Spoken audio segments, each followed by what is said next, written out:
Today we're looking at Matthew 24, another point of view for the end times. At the beginning of the chapter, Jesus told his disciples that the temple they were looking at would one day be destroyed, and that actually happened in 70 AD. Then he began describing the signs of his return, his second coming. But the very first thing that came out of his mouth was a warning, not a sign, not an event, it was a warning. In verse 4, Jesus answered, "Watch out that no one deceives you, for many will come in my name, claiming I am the Christ, and will deceive many."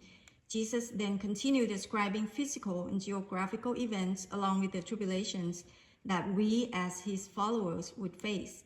In verse 6 through all the way down to verse 28. And then verse 29, it says, "Immediately after the distress of those days," notice what the text says, immediately after the distress, not before, not immediately before.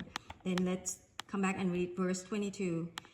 It says, "If those days had not been cut short, no one would survive, but for the sake of the elect, those days will be shortened." For the sake of the elect, right?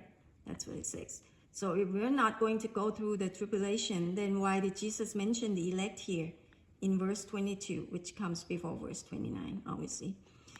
Pre-tribulation theory emerged from John Nelson Darby in the 1800s. Before him, there wasn't a pre-tribulation framework like the one we see today. Then came those who adopted and promoted Darby's theology, all the way down to Tim LaHaye, the Left Behind books, movies, and series.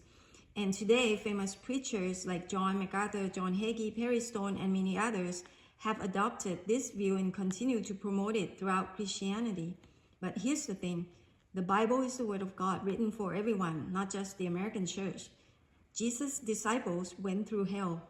Peter was crucified upside down. John was thrown into boiling oil but survived.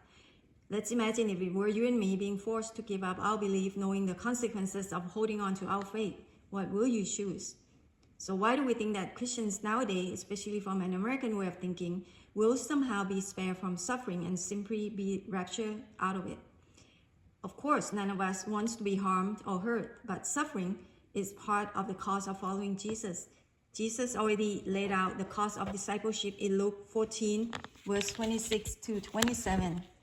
And it says, "If anyone comes to me and does not hate father and mother, wife and children, brothers and sisters, yes, even their own life, such a person cannot be my disciple.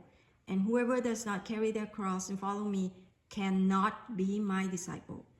Does that sound like the American way of thinking? No. Following Jesus comes with a cost, and ultimately the choice is ours.